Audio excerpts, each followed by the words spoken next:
স্বাগতম আমার বন্ধুরা। তো এই সেই সোনার ইউনিভার্স 2B আগে কি ছিল, আগের ভিডিও যারা দেখেছেন আর এখন যারা দেখছেন কি ছিল কি হয়েছে দেখুন। একদম নিউ কন্ডিশন, মিন্ট কন্ডিশন একদম। ঠিক আছে বন্ধুরা, সেই ইউরেনাস 2B এর আগের পার্ট যারা না দেখেছেন তাদের পক্ষে কিন্তু এই ভিডিওটা একটু অসুবিধা হতে পারে। ফলে লিংক দেওয়া থাকবে কমেন্টসে, সেই লিংকে ক্লিক করলেই কিন্তু আগের ভিডিওটা দেখবেন যারা যারা দেখেননি। আর না হলে সাবস্ক্রাইব করুন, এর আগের ভিডিওটা অবশ্যই দেখতে পাবেন। তো চলে আসি সরাসরি আজকের খেলাতে।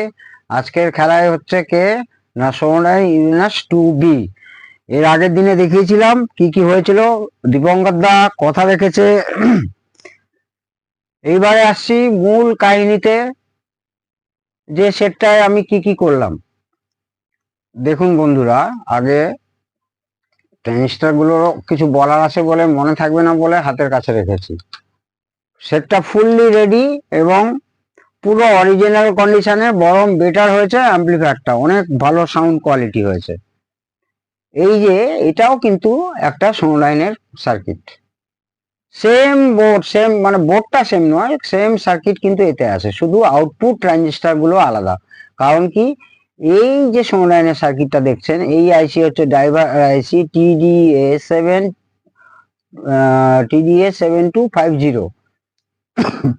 এই আইসিটাই কিন্তু ড্রাইভার হিসাবে কাজ করছে। অডিও ড্রাইভার, বায়াসিং ভোল্টেজ বলুন, সমস্ত কিছুই কিন্তু ডিসি অফসেট কারেন্ট পারেন্ট সমস্ত কিন্তু এই সিলেক্ট করে। আর এইখানে আমি বলেছিলাম একটাই কথা, যে ড্রাইভার যখন ইউজ করবো এমন ড্রাইভার আইসি ইউজ করবো যাতে এই ট্রানজিস্টার গুলো না ব্যবহার করতে। এই যে এই ট্রানজিস্টার গুলো, এইগুলো না, এগুলো তো আউটপুট ট্রানজিস্টার। ঠিক আছে বন্ধুরা, তো শুধু আউটপুটে এটা কম ওয়াটের জন্য এখানে যেমন 30-0-30 ট্রান্সফর্মার আছে, এই ক্ষেত্রে কিন্তু আপনার 22-0-22 ট্রান্সফর্মার বা 20-0-20 ট্রান্সফর্মার থাকে সোনোলাইনের। এটা একটা অন্য মডেলের, কিন্তু সার্কিট সেম। এর আউটপুট তখন ট্রানজিস্টার, মানে অর্থাৎ কিনা এর আউটপুট ট্রানজিস্টার এই হয়ে যায়। এক বন্ধু বলেছে এগুলো অরিজিনাল ট্রানজিস্টার না। হ্যাঁ, অরিজিনাল না বলবো না, কিন্তু এইগুলোই সোনোলাইন লাগায়। কোনো সময় এই ট্রানজিস্টার সবুজ কালারের আসে, একটা কালো কালারের আসে। পিটা যেটা সেটা হচ্ছে সবুজ কালার আছে, এনটা হচ্ছে আপনার ব্ল্যাক কালারের আছে। সেক্ষেত্রে কিন্তু এই দুটো অরিজিনালি ছিল, এটা এই দুটোও খারাপ হয়েছে। আর এইগুলো পরে কোনো ভদ্রলোক টেকনিশিয়ান হোক বা ইঞ্জিনিয়ার হোক, এই দুটো চেঞ্জ করেছে। দুটোর ব্যাচ নাম্বারও আলাদা, তাছাড়া দুটোর দেখুন গঠনও আলাদা। এটা নাম্বার আলাদা, প্রিন্ট, এটা নাম্বার আলাদা। এই দুটো চেঞ্জ হয়েছিল। তবে এইটা আপনাদের ভুল ধারণা যে সোনোলাইন এই চেঞ্জটা এই নাম্বারের এইটা ব্যবহার করে না, 100% ব্যবহার করে। এই একই জায়গায় এই সার্কিটটাতে, যেমন ধরুন এখানে কি আছে, এখানে হচ্ছে 6292 আর হচ্ছে 6107, একটা হচ্ছে আপনার ডার্লিংটন পেয়ার। এখানে ডার্লিংটন পেয়ার কি হলো, যেই ওয়াটেজ বাড়ালো সব একই থাকবে।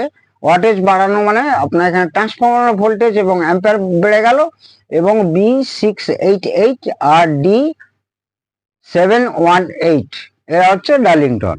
ঠিক আছে বন্ধুরা, এইটা দেখাবার জন্য অনেক কষ্ট আজকে খুঁজে বার করেছি সেম সার্কিটটাই। এইবারে এখানে কি ঘটনা হয়েছিল, আগের ভিডিওতে যেরকম দেখানো হয়েছে যে পুরো ঘাটা হয়ে গেছিল, প্রত্যেকটা কম্পোনেন্টস পুড়ে গেছিল। নিচে দেখিয়েছি, আজকে নিচে দেখানো সম্ভব না, পুরো পিসিবি তুলে সেদিনকে দেখিয়েছিলাম। আজকে দেখানো সম্ভব না এই কারণেই, কারণ কি সেটটা পুরো ফিটিংস হয়ে গেছে, গো ফর অনলি ডেলিভারি। ঠিক আছে, তো এইখানে আবার একটু বুঝিয়ে বলি। এইখানে প্রথমে আপনাদের সেই 30-0-30টাকে, জিরোটা কিন্তু কমন আছে, আর একটা 18 ভোল্ট আছে। জিরোটা হচ্ছে কমন করে ফেলেছে। জিরোটা 18, 0-18 যেটা, সেটা যদি আলাদা করতো আরো ভালো হতো, যা গিয়ে। তো এক্ষেত্রে এখানে পাওয়ার সাপ্লাইটা আগে আপনাদের ঠিক করতে হবে। আর এইখানে যে দুটো ট্রানজিস্টার দেখছেন, এই দুটো ট্রানজিস্টার হচ্ছে একটা নেগেটিভ 15 ভোল্টেজ আর একটা পজিটিভ 15 ভোল্টেজ। সেটা কিনা এই যে আপনার ইকুয়ালাইজার সার্কিট, অর্থাৎ কিনা প্রি অ্যাম্পলিফায়ার, টোন কন্ট্রোল এর জন্য, আর এইখানে যে ফোনো প্রি অ্যাম্পলিফায়ার আছে এর জন্য। ঠিক আছে বন্ধুরা, এর অবস্থা তো এমনি, এর এর আগের ভিডিওটা যারা দেখেছেন, এই ক্যাবিনেটের অবস্থা কি ছিল, পুরো সাদা হয়ে সমস্ত এইসব জায়গায় রাস্ট পাস ধুলো টুলো জঘন্য অবস্থা হয়ে গেছিল। সেই জায়গায় তাকে লন্ড্রিতে পাঠিয়ে একদম সুন্দর করে স্নান করিয়ে নিয়ে এসেছি, আর জামা কাপড় সব ইস্ত্রি করে পরানো হয়ে গেছে। সেক্ষেত্রে এই জায়গাটা, এর যে ফ্রিকোয়েন্সি রেসপন্স, আগের বহু ভিডিওতে বলেছি, সোনোলাইনে এই ধরনের যে ইকুয়ালাইজার গুলো ফ্রিকোয়েন্সি রেসপন্স একদমই ভালো না, বরং বেস্ট টেবিল যেগুলো দিয়ে করেছে ওর ফ্রিকোয়েন্সি রেসপন্স অনেক ভালো। যেমন 2060, 2061, তারপরে আপনাদের হচ্ছে SC 1020, 1021, এই ধরনের সেটগুলো কিন্তু ডাইরেক্ট বেস্ট টেবিল ব্যবহার করা হয়েছে, যেটা কিনা আমিও এই মুহূর্তে করেছি। এই জায়গাটা বাইপাস করতে হয়েছে, সেই জায়গায় আপনার নলেজ যেমন আছে সেইভাবেই করবেন, সেই নলেজটাকে ভালো করতে হবে। অর্থাৎ আমি কানেকশন একটু বুঝিয়ে দিতে পারি, সেই জায়গায় একটা ভালো, খুব ভালো একটা বেস টিভি লাগানো হয়েছে। এই ভলিউমটাও কেউ চেঞ্জ করতে হয়েছে। এইবার সামনের কানেকশন বলুন এ বলুন সব অ্যাজ ইট ইজ সোনোডাইনে যা ছিল সেম আছে। পেছনের স্পিকার কানেকশন থেকে আরম্ভ করে সমস্ত কিছু, এমনকি সোনোডাইনের এই বোর্ডটা, এই যে অ্যাম্পলিফায়ারটা বানিয়েছি আমি নতুন, এই অ্যাম্পলিফায়ারটাকে উল্টে লাগানো হয়েছে। কারণ কি এখানে যে 4টে ট্রানজিস্টার আছে, এই 4টে ট্রানজিস্টার কিন্তু এইভাবে লাগালেই আমার সুবিধা হচ্ছিল। কারণ কি এই হিটসিংটাই ব্যবহার করার জন্য, খুব ভালো মোটা হিটসিং, তার জন্য উল্টে লাগিয়েছি। এইখানে 4টে ট্রানজিস্টার সরাসরি এই হিটসিংকের সঙ্গে মাউন্ট করা হয়ে গেছে। মাউন্ট করার পরেও আবার একটা স্ক্রু দিয়েছি যাতে পিসিবিটা কোনো রকম নড়ানড়ি না করে। ঠিক আছে, 4টে ট্রানজিস্টারের জন্য তো 4টে স্ক্রু আছেই, উইথ মাইকা সেপারেটর আইসোলেট করতেই হবে। করার পরে এখানে স্ক্রু দিয়ে জাম করে দেওয়া হলো। এইবারে এইখান থেকে এর আউটপুট আমরা এখান থেকে নিচ্ছি ধরুন, কিন্তু ইনপুটটা সোনোডাইন কি করেছিল, ইনপুটটা নিয়ে পুরো আগে ভলিউম কন্ট্রোলে দিয়েছে। ভলিউম কন্ট্রোলে দেওয়ার পরে ভলিউম কন্ট্রোল নিয়ে ভলিউম কন্ট্রোলের যে ইনপুটটা হবে সেটা আবার এইখানে এসেছিল। অর্থাৎ কিনা আউটপুট বলুন ইনপুট বলুন, ভলিউম কন্ট্রোল অবস্থায় এসে এই ভলিউমে প্রথমে গেল, ভলিউম থেকে তার আবার ইকুয়ালাইজারে আসলো। ইকুয়ালাইজার থেকে কানেকশন কি হবে, আপনার এই যে সুইচ গুলো আছে এগুলো সব ম্যানুয়াল সুইচ, কোনো টোটাল অ্যানালগ সেট, মানে সেটটা ভালো বলবো আমি একদম টোটাল অ্যানালগ সেট। এই যে সুইচ গুলো ব্যবহার করা হয়েছে এগুলো কিন্তু অ্যানালগ সুইচ এবং খুব ভালো সুইচ। সোনোডাইন আবার এই অন্যান্য মডেলে এইখানে আবার এই সুইচের জন্য 4060 একটা আইসি ব্যবহার, CD 4060 একটা আইসি ব্যবহার করা হয়েছিল। কোনো ক্ষেত্রে আবার এই সুইচিং, ইলেকট্রনিক সুইচিং টগল করার জন্য এলসি সিরিজের আইসি 7815 ব্যবহার করা হয়েছে। সেক্ষেত্রে কিন্তু সেগুলো খুব খারাপ হওয়ার সম্ভাবনা বেশি থাকে। এক্ষেত্রে কিন্তু পিওর অ্যানালগ, জাস্ট খুব সুন্দর সুইচ লাগানো আছে এখানে দেখান একটু। এই যে সুইচগুলো, এই সুইচে কমন মাঝখানের কানেকশনে হচ্ছে একটা এল একটা আর ইনপুট আছে।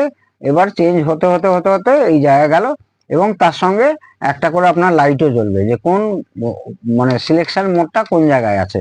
যেমন ধরুন আমি চালিয়ে দেখাতে পারি, আমি অন করছি, অন করার পরে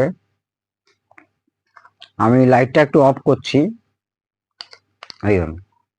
এই যে দেখুন, এটা মানে অক্স মোড, এটা ফোনো, এইটা হচ্ছে অক্স, তারপরে ধরুন টিভি ভিসিআর, এই টেপ, এইখানে সারাউন্ড, সব মোডগুলো ইত্যাদি দেখা যাচ্ছে। সেটা কিন্তু টোটাল আপনার এই কানেকশনের উপরেই ডিপেন্ড করছে।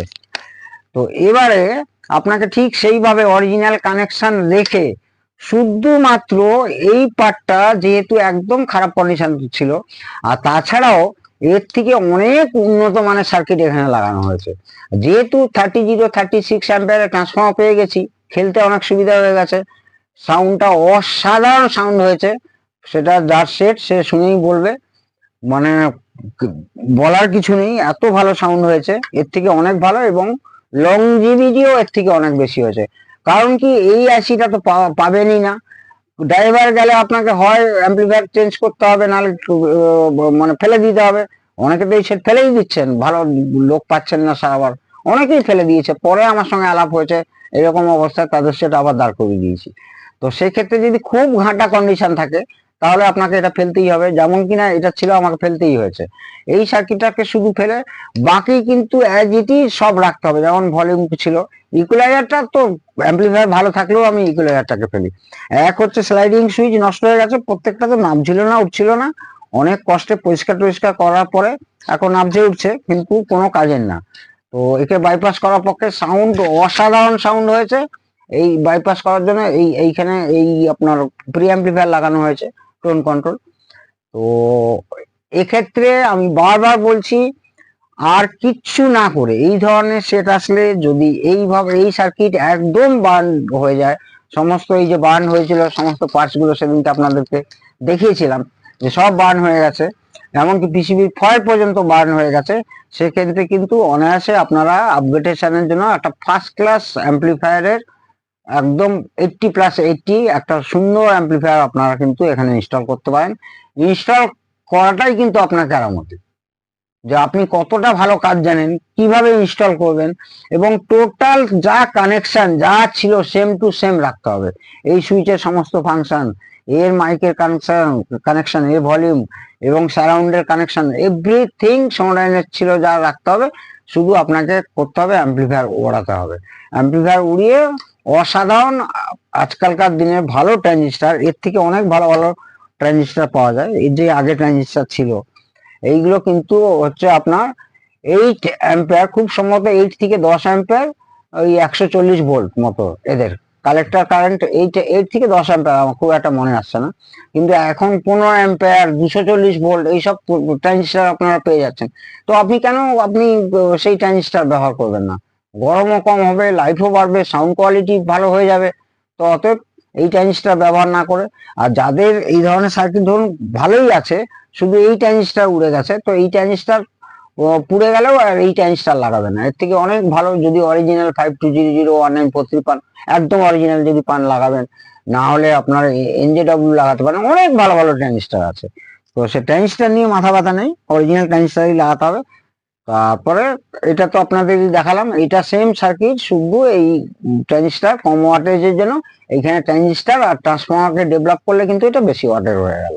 ঠিক আছে বন্ধুরা, তো এই গেল আজকে এটা ফিনিশিং ভিডিও দেখাবো বলেছিলাম, দেখালাম, আমার কথাও রাখলাম। ট্রান্সফর্মারটা একদম রাস্ট পড়ে গেছিল, বডিগুলো তাকে রং করেছি নিজের হাতেই।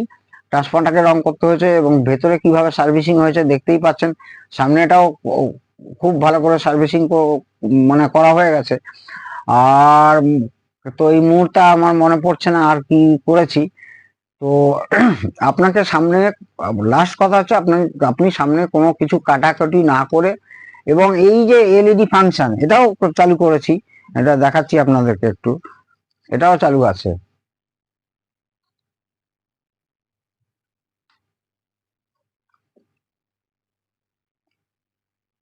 ও আচ্ছা, অন্য মোডে চলে গেছে। আমি লাইট বন্ধ করে এটাও চালু দেখাচ্ছি।